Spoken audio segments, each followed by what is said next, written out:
Dahil nga nakalipat na tayo ng providers, yung Nova natin na SIM, nailipat na natin sa Vodafone. So, ang gagawin lang natin, ito kasi yung bago nating SIM. So, ang mangyayari doon sa dati mong old SIM, may magiging souvenir items mo na lang yung ito muna, yung ating phone. Tanggalin natin yung SIM card. Pero yung SIM nyo, kung may kasamang SD card, i-unmount nyo muna yung SD card nyo para safe at hindi siya ma-encrypt. So, ito yung kanyang SIM card na luma. Tanggalin lang natin. Souvenir na lang siya sa ngayon at ilalagay natin yung bagong SIM card ng Vodafone. So, ito, ang ganda.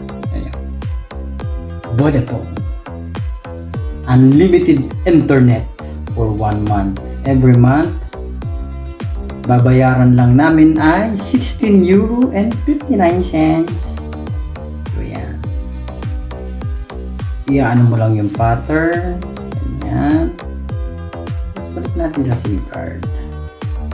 Tapos pasok mo ulit. Tapos lang natin. Hintayin lang natin mag-on. You know.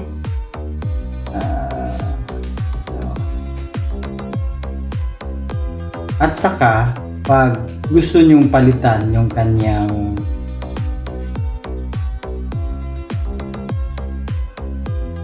wala na yung ano dito, ano?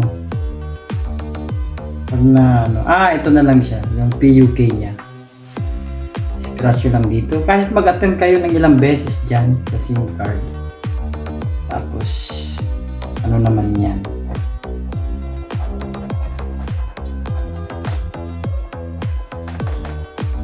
Mariretrieve nyo naman yan pag na, ano na yan.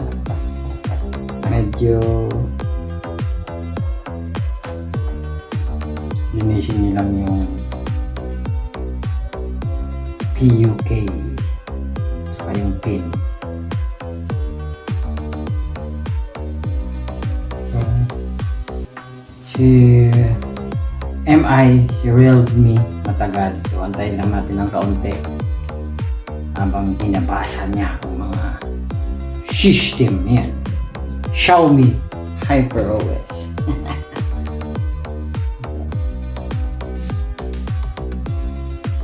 Ngayon ang ating pin 1, pin 2. Okay. Kasi kailangan natin i-enter ang kanyang code. Ayan, nakalagay dito. I-enter nyo lang yung dating yung lumang code nyo kasi syempre ito bagong SIM. So may SIM din siyang code na pin 1. Lagay nyo lang. Uy, na-enter to. And okay. Tadaan! Welcome to Vodafone with unlimited internet at may free call to all network. Ayun yung sinasabi ko na sa hula, ang lakas ng signal ng Vodafone dito sa area namin. Kaya pala kami nagpalit ng provider or telco kasi nga yung Nova dito sa area na to ay mababa ang signal, pawala-wala. So, tinapos lang namin yung contract namin sa Nova at inilipat namin sa Vodafone. So, yan lang. Sana i-share nyo na lang para naman sa mga gustong mag-transfer ng SIM card to another provider. So, ganun lang ang ating gagawin. Yung lumang SIM, wala na. Souvenir na lang siya.